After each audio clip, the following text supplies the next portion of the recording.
Well, everyone, the journey is finally over. What's going on, Stranger Things fans? It's Ty the TV guy here, back with another very special video where I'm going to be reviewing and giving my full thoughts on the final episode of Stranger Things, the series finale. Obviously breaking some things down, but more so just spitballing on some of my favorite parts of the episode, maybe a couple points where I was let down as well, and just how I thought this summed up and summarized the show all together in terms of the Duffer Brothers and their execution. Before I get further into things, make sure to like the video, comment your thoughts on the series finale down below, and subscribe to the channel. I was hoping to get to 1,000 subscribers before the end of 2025. Didn't quite reach that, but we're getting there, so all your support still really helps. So like I said, this is going to be less of me trying to go through and break down every scene of a 2-hour episode and more of me just giving some of my overarching thoughts about this, so bear with me as I kind of jump from point to point here. But I do want to start with the positives, then I'll get into some negatives and probably finish off with positives again. To start out, just in terms of this being super entertaining and quite the grand spectacle, I thought it checked both of those boxes. And so, when I did see this in the theaters, because I got the great opportunity to do so, I was really impressed with the cinematography, with just how grand this moment felt, and with how they sprinkled in all these great conversations, as they normally do, among the large amount of chaos as well for much of the episode. So I think overall, as always, they managed to make this really entertaining television, no matter how you spin it, no matter what problems you may have with the long-term writing of the show and maybe some things that weren't quite covered in terms of the full storyline, which I'll get into. But I think all in all, this was a super entertaining episode. The next thing I want to talk about is the characters. The characters from the very beginning of the show were what drew me to it more than anything else, and what's made Stranger Things so special to me, I think, and my favorite show. The characters have had so much charm, so much charisma to them, I think, all along, and they're just so distinct and such real feeling people that just so happen to be playing characters in a TV show. That's how I would describe them, and that's a lot of what has brought me and pulled me so close to this show over all these years, even with the long waits we had to, endure, and even with maybe dips in quality here and there with the writing, the strength of the characters, how they're portrayed, and for the most part, how they're written, and just bringing these ordinary people into extraordinary, circumstances and them feeling real within them.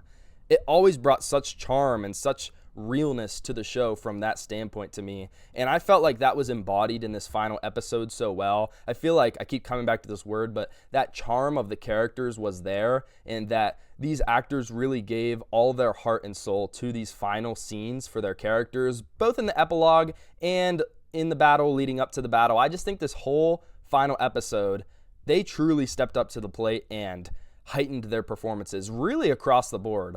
I mean, I do think that there were some subpar performances, maybe with some, subpar scripts causing that throughout the season, but I thought the scripts were on point for these characters and things that they would fittingly say to close out some of these scenes near the end of the show, and I thought the performances were awesome too. So I just want to give a huge nod to the characters and how entertaining they've made this finale, and how true I thought it felt to how entertaining they've made the rest of the show, because I do just think the characters, despite some flaws here and there with the story, always draw you into the show because they're just so dang interesting. And like I said, I feel like that was no different here in this final episode. From start to finish in the finale, I cared about each and every character. I wanted the best for them, and I was happy to see that for almost all of them, it ended up pretty happy and optimistic, which leads me maybe into some of the negatives. And like I said, I'll circle back around to the positives at the end. But, getting into the negatives here, it was a largely optimistic, hopeful ending for the vast majority of our crew, which I know some people are probably opposed to. I'm not necessarily opposed to it being largely optimistic, a largely positive ending, largely a win, but I'm using the word largely because I do think there maybe should have been a little higher amount of loss. Now, of course, the very main character of the show, 11, a little over halfway through the episode, does appear to die. They do appear to fully kill her off. But as per usual with the Duffer Brothers and the full Stranger Things writing team, they did kind of introduce another loophole in which she could still be alive based on Mike's theory at the very end of the episode, kind of mirroring it with their D&D campaign that they were doing and describing how the mage, which he was referencing Elle, which the crew soon realized, may have actually escaped and may actually be living out her life free, happy, and away from oppression in a faraway, beautiful land. So I thought that was a really interesting decision. I personally think that 11 is actually dead, and this was something they did obviously to kind of keep the characters believing and hoping that 11, especially Mike, is out there living and enjoying that freedom like she deserves to, but also for the audience to kind of maybe still have that hope and even more optimism leaving the show. Like, maybe Elle is finally getting that life she deserves. But it is left up to each individual audience member. You can have your own opinion on it, really. Mike's theory does make a little more sense, maybe, in explaining how she would have escaped. The military officers, they seemingly had everybody under control, and I know Elle's hard to control typically, but they have her kryptonite, which they were blaring out at her through those speakers, or they call them hedgehogs. I don't really know what exactly they are, but the point is her powers should have been suppressed in that scenario. So unless she really dug deep and got past that, how else did she escape their grasp other than Kali helping? So Mike does have a great point in that, and obviously when they re-show him describing it, they add a couple scenes where Kali's like, instead of just saying, I wasn't meant to make it past this, or whatever she says, but you can, they add her saying, but you can, but you don't have to. Whatever she says there, being like, basically, you don't have to die. You don't have to end like this. Whereas originally when they show the scene, Kali didn't say that. So the way I see it, it's a bit of wishful thinking from Mike, but it does make sense very much so as a theory. And I think it's cool. Also, this goes into what I was saying earlier, so I'm kind of talking positive and negative here. I think it's cool how they tied in this to like one of Mike's final moments. He was someone who always had such inventive ideas and was able to put the pieces together so well in so many situations as the leader. And I think it's really cool that he made this realization, and it felt really true to his character to do so, and to obviously wish the best for his girlfriend 11 that unfortunately is no longer around. I don't mind this ending, though. I don't mind leaving it ambiguous, because either way, it is still sad for the characters themselves. I mean, they will, in all likelihood, never see 11 again, even if she is alive in some faraway land, because obviously the whole point of that was that nobody can know her whereabouts, because that puts the likelihood that she gets caught again, even if she has only people that are on her side knowing where she is, it still puts the likelihood that she gets recaptured in great danger. Like I said, I'm still kind of the opinion that she's dead anyway, but they clearly, despite that, I mean, they left it up to choice. Whatever you think can be right. That's how they made the ending, essentially. So you can have your feelings about that. The cold, hard truth about that is, though, and this gets more into the negative aspect of things, because I thought it was creative how they all put that together. I loved the emotional moments before and leading up to her death. I thought it was well done, but obviously it appears that the Duffer Brothers played it a little safe here, as we've kind of got used to them doing, especially related to character deaths over the past few seasons. I mean, Hopper had the fake death at the end of season 3, which was a great full circle, heroic moment for his character. You could argue he should have died there. Max, same thing at the end of season 4.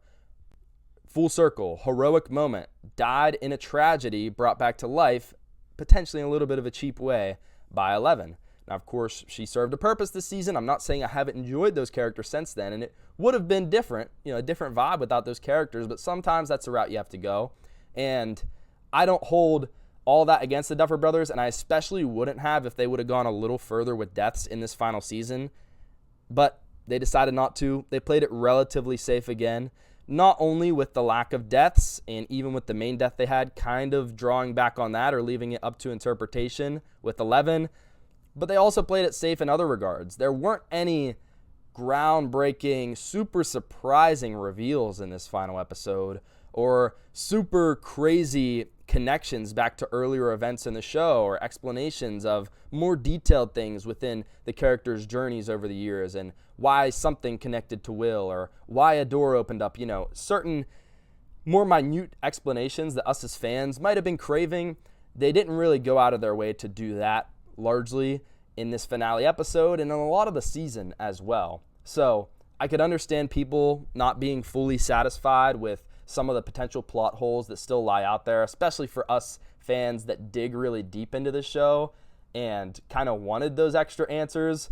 I had a feeling once we got to like episode 6, 7, 8, well, obviously 8, but those last like 2 or 3 episodes, I was like, you know what? I don't think we're going to get all these answers. There's just physically not enough time unless they literally spend the rest of the show just exposition dumping about what has happened, all these different instances over the seasons.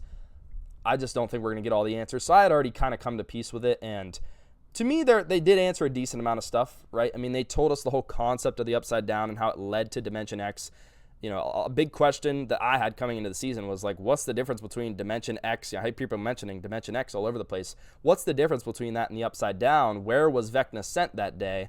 Well, he was sent to Dimension X by 11, and the Upside Down served as the bridge to, you know, the right side up and to eventually merge the worlds as part of his and the Mind Flayer's evil merging worlds plan, essentially. So we got more insight on that. I can't say we didn't. We got insight on how Will tried to escape and what happened in those moments soon after he was in the Upside Down with the Demogorgons.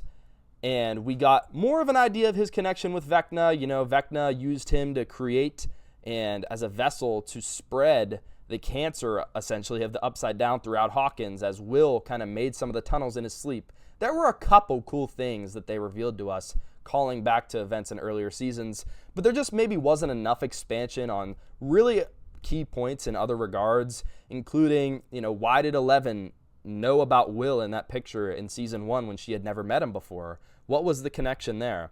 In season 4, Nancy notices her notebook in the Upside Down doesn't have entries past November 6, 1983. Why was the Upside Down stuck in time? Is it as simple as that's the day it was created, so in that universe, you know, or that bridge universe just didn't age for whatever reason? Is that what we're supposed to interpret from it?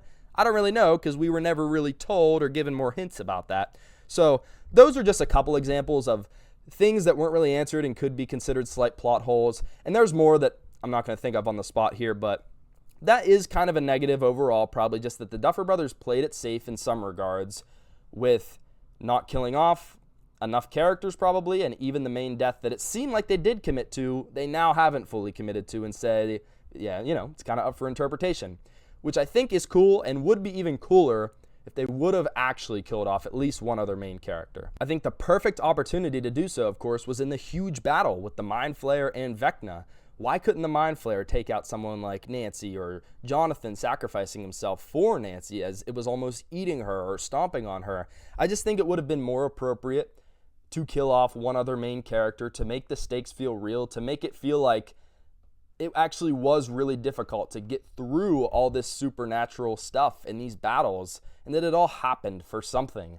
Really, they've just escaped all of this over the years unscathed, and the final death of the show that is now even only a quasi-death didn't even happen at the hands of the monsters. It happened at the hands of basically the military knowing that 11 was there and her needing to sacrifice herself. So I think with how powerful they built up these monsters to be, that they should have inflicted more damage and pain and suffering to our crew just for the sake of it being realistic and not softening what happened in previous seasons. I mean, to me, season 4 was such a great menacing build-up to season 5, and what was supposed to be, and was to an extent, an action-packed season of violence and battles.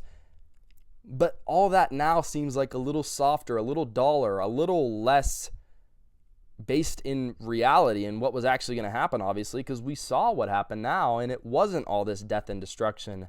Maybe that was the plan, but in the end, Vecna and the Mind Flayer really just weren't that powerful, apparently. I mean, I feel like Vecna could have just snapped one of their necks in an instant if he wanted to. So it seems a little weird. Obviously, the main characters had a great deal of plot armor, and I can admit that at this point. I thought they would pull the trigger a little more in this final episode, and they didn't pull the trigger at all within the final fight with the monsters. They did with 11 ultimately, and I thought it was a sensical way for her to go. I enjoyed her death. I even enjoy the vision that Mike has for her, and maybe that has a potential to be real, and the characters choose to believe. We as the audience can choose to believe or not believe. I think it's a cool, somewhat unique ending, but at the same time, I think it kind of plays into their whole thing again, where they're unwilling to fully commit to kill off a main character, and it's kind of plagued the show and taken away from a lot of those huge moments where we think characters could have actually died in the past. And now it just feels like all along they were never going to kill him. We just get pump faked over and over again, but they're never really going to die, and they never did. So obviously that is and will always be a huge criticism from me and from a lot of fans of the show, a lot of haters of the show too. Gives them some fuel to the fire to say, look, I mean, all these close calls over the season, they weren't really close calls. They were never going to kill him, and we called it, and it ended up being true. So the haters kind of get the last laugh in that regard with this, which makes me a little mad. But that is most of my negative, just a little bit of plot hole type of stuff, a little bit of not killing off characters, and it all relates just to mostly playing it safe and giving us, outside of the 11, duality thing where it could go either way, a mostly predictable and close to home ending, something that they knew would satisfy a vast majority of diehard Stranger Things fans. And I am a diehard Stranger Things fan, and I am, despite those criticisms, mostly happy with it because those final moments with our characters in the epilogue, but even before that, in this final episode, were just so dang good. I mean, the conversation between Elle and Hopper before she goes up to Dimension X, where he thinks he might lose her to the fight with Vecna and whatever else is up there, she's like, I need you to trust me. She gives him that bracelet back. The tears in their eyes, it's such good stuff. It's stuff I've been waiting for all season from Ellen Hopper, and I finally get it in the series finale, so I'm so happy about that. I get a lot of other good moments. You get the Steve close call, and then him and Jonathan even have a good conversation. You get good character moments with Mike and Will. You get good character moments in the epilogue with Lucas and Max, with Robin, Steve, Jonathan, and Nancy reminiscing. Obviously, Hopper and Joyce getting closer to tying the knot here. Really cool. And then there's also like a lot of callbacks and Easter eggs in the epilogue that I thought were well thought out and written in as well, including Hopper saying that he would go to be the Montauk chief of police and get a pay raise, and him and Joyce would be able to live closer to where her sons are now going to college. Thought that was really cool. Max and Lucas get their long-awaited movie date, as well as Joyce and Hopper being at Enzo's while all that happened as well. I thought that was all perfectly tied together. We get to see our 4 boys and Max graduating in what is a coming-of-age story, and what's more coming-of-age than showing our beloved characters finally graduating. I liked a lot of that sequence and a lot of how, Mike was still struggling with the loss of 11. I thought the conversation between him and Hopper was goated as well. That's what I meant earlier in this video when I said this show was so grounded in the charm and in the performances of these characters. And in the finale, that's what ended up carrying it anyway. The supernatural stuff was honestly a little underwhelming. The fight with the monsters wasn't as grand, wasn't as long, wasn't as deadly as I thought it would be. But it turns out something else killed me more than those scenes, more than I thought Vecna. I thought Vecna would do the killing, but what really killed me was the emotional moments, how well they were written and delivered, I thought. And so many of these were moving to me. So many of these tied knots from previous seasons. Dustin walking the stage and basically doing a whole ode to Eddie while doing it. He flips off the principal like Eddie said he was going to do. He says, "This is finally our year," Eddie's famous quote that he said a couple times, including in his death scene. And he wears the Hellfire Club shirt and bases a lot of his speech around Dungeons and Dragons. I thought that was really cool and sweet. The epilogue just brought everything to a satisfying close as well. I can't lie. I thought it was really well shot. It was playing into the nostalgia, which I think is appropriate to bring things full circle here. And it was just really, really cool to watch. And I'm glad mostly with how they ended it, to be honest with you. Despite the haters online, I know that people maybe that don't feel as close to these characters and more casually watch this show could watch this finale and be like, the coolest thing about this was supposed to be the fight with Vecna and the Mind Flayer, and it ended up not being that cool or that grand. And while I pushed back on that a little bit, I do think it was grand. I mean, I got to see this in theaters, like I said, and the cinematography was crazy. The Duffer Brothers weren't lying when they said this was produced and made to be on a big screen, not to be watched on people's laptops or TVs at home. They weren't lying. I mean, this was quite the spectacle to see. But that fight didn't result in character deaths. It didn't have deadly consequences, and for many, based on everything they've had to overcome to get to this point, and just for the sake of it being realistic and for past moments of near death and narrow escape making sense and leading to this pinnacle of a moment, there should have been that one breathtaking scene where we had to lose a character, but it never happened. Apparently that's not how the Duffers wrote it, and I think maybe the point of that was to keep the focus on what it was always meant to be on, which is these characters, is the special connection they have between each other and the love and friendship that they always put on display over everything else. And they all worked together to take down the monsters. Nobody was cowering in the corner. Everyone stepped up to the plate and did their job within the operation, which was also classic Stranger Things, and felt like the final episode kind of came full circle and was true to itself in that way. So I feel like in 90% of its aspects, the final episode was satisfying and true to itself and the players within it, meaning the characters.